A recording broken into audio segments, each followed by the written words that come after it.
Bien. Nous corrigeons l'exercice 20. Nous avons corrigé la question petit 1a. Nous corrigeons la question petit b. La question petit b, c'est conclure à partir des résultats précédents. Alors, je rappelle juste ce qu'on sait. La première chose que l'on sait, c'est qu'il y a un ensemble E, et l'ensemble E, il est constitué des points M, et les points M, ils ne sont pas positionnés n'importe comment, ils sont positionnés tels que MA scalaire MB égale K. Et on sait que MA scalaire MB, non seulement c'est égal à K, mais que, comme on vient de le démontrer, c'est forcément égal à MI au carré moins 1 quart de AB au carré. Avec I et AB positionnés ainsi, c'est-à-dire que I est au milieu de AB. Voilà. Et donc on nous demande de conclure à partir de ces informations. Alors ça, c'est une question extrêmement classique.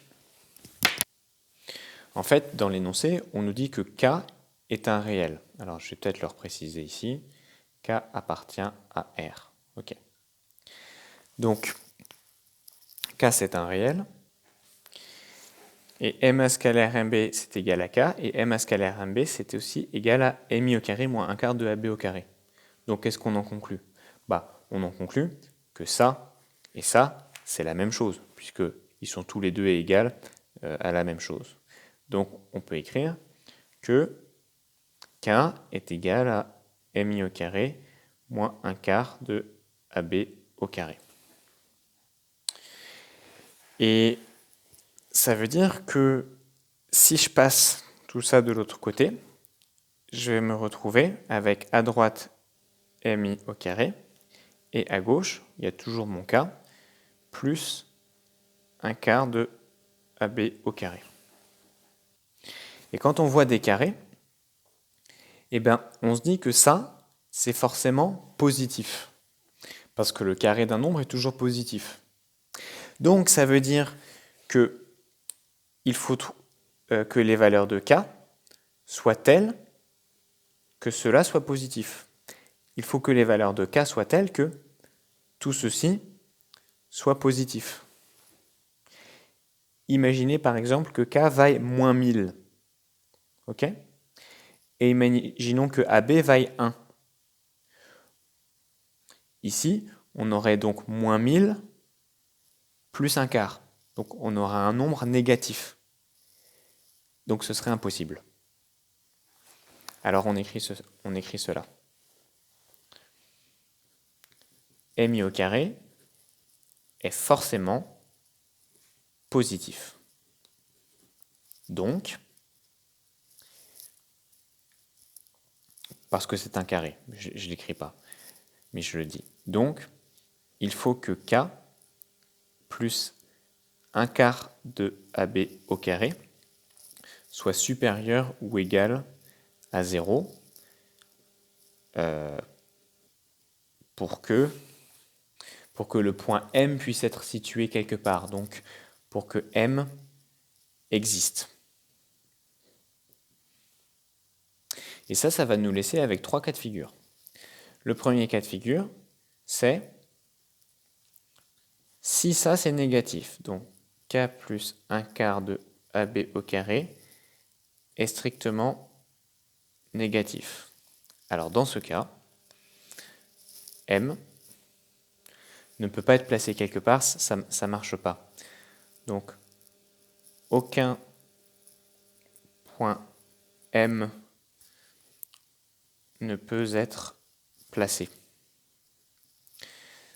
Donc E, l'ensemble E, ne contient rien du tout. Il n'y a aucun point M qui peut constituer l'ensemble E. Donc on dira que E égale ensemble vide, qu'on symbolise ainsi. Maintenant, si K plus 1 quart de AB au carré est égal à 0, ça veut dire que MI est égal à 0. Et donc, tous les points M possibles, ils sont tous sur le point I. Si la distance MI est égale à 0. Le point M et le point I, en fait, c'est le même point. Donc, ça veut dire que E, l'ensemble des points M, c'est le point I, qu'on symbolise comme ça. Et on peut préciser que E n'a qu'un seul élément.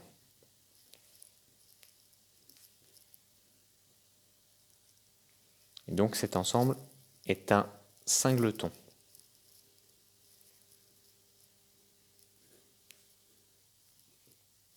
Et puis le dernier cas possible, c'est que K plus 1/4 de AB au carré soit strictement positif.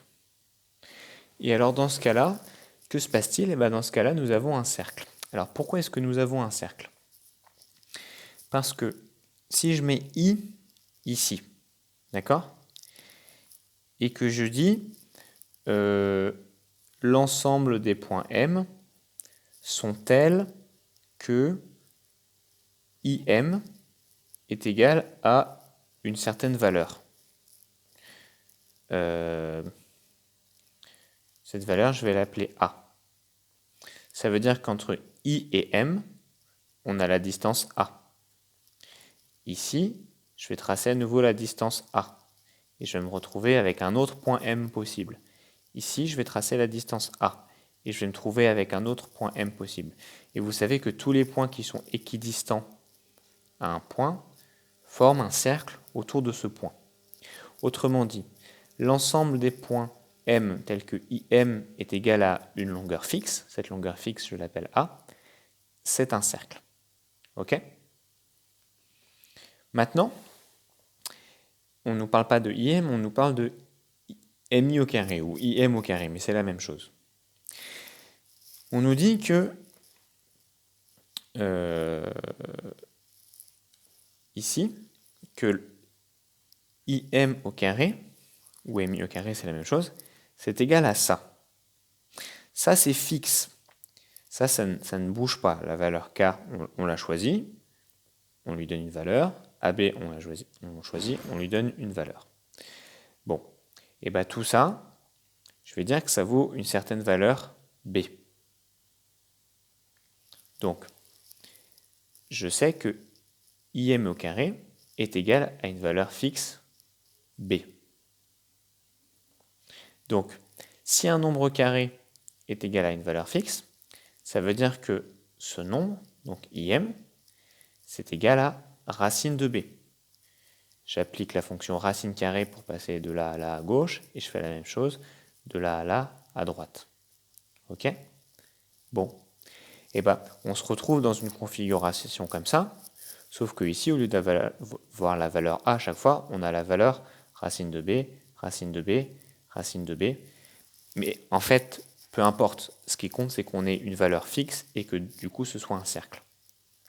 Donc, si je résume tout ce que j'ai dit, si IM au carré est égal toujours à cette valeur qui est fixe, qui vaut B, ça voudra dire que IM sera aussi égal toujours à une même valeur fixe, que ici j'ai appelé racine de B, mais peu importe, ce qui compte c'est que ce soit une valeur fixe. Et donc ça veut dire que tous les points M vont être à une distance fixe de I, et par conséquent, ils vont former un cercle.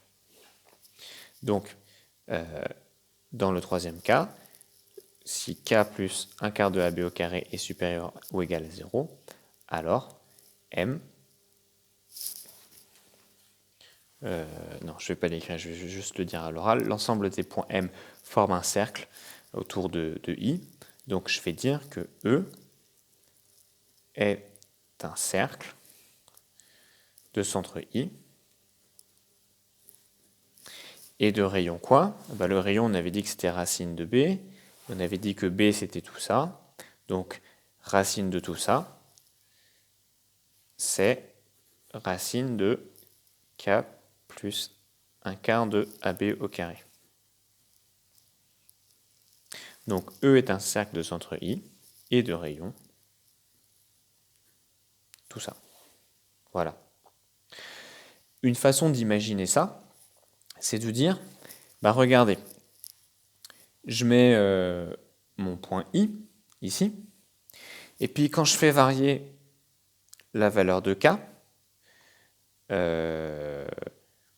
ou quand je fais varier la valeur de AB, je peux me retrouver avec des valeurs plus ou moins grande, on va dire que AB est fixe, donc on va dire qu'on va s'amuser à faire varier la valeur de K.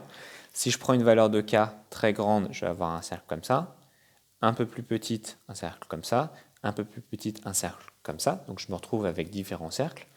Et puis, je peux avoir K tel que tout ça soit égal à 0.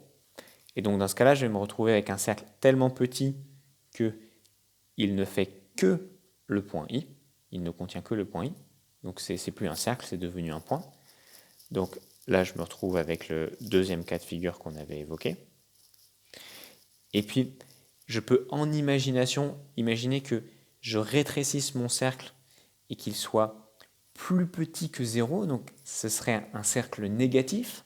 On pourrait s'amuser à appeler cet objet un anticercle. Donc impossible à imaginer, c'est un objet purement abstrait, purement mathématique. Et donc, on serait dans le premier cas de figure. Pardon, tout à l'heure, j'ai dit que quand le cercle était nul, c'était celui-là, mais en fait, c'était celui-là. On se retrouverait dans le premier cas de figure où la distance où mi au carré est négatif. Et donc, c'est une figure qui est impossible en géométrie classique. Donc, on dit que E est vide.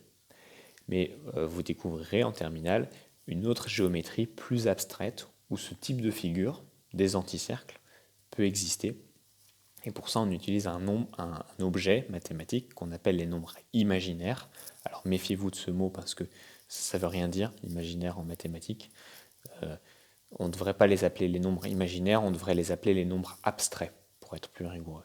Et donc le nombre imaginaire, c'est le nombre i au carré, tel que i au carré est un nombre négatif. Vous avez appris que c'était impossible, et ça l'est dans l'ensemble des réels, mais dans les nombres imaginaires, on a le droit d'écrire ce genre de choses. Et du coup, puisque les carrés peuvent devenir négatifs, eh ben, on peut se retrouver avec des figures qu'on pourrait appeler des anticercles ou des cercles négatifs. Bon, c'est pas du tout un terme mathématique, hein, c'est moi qui les nomme comme ça. Voilà, et donc on se retrouve avec donc nos trois cas de figure 1, 2, 3. C'est extrêmement classique hein, comme question. Et cette démonstration est aussi une démonstration classique. On peut facilement vous demander de redémontrer ça.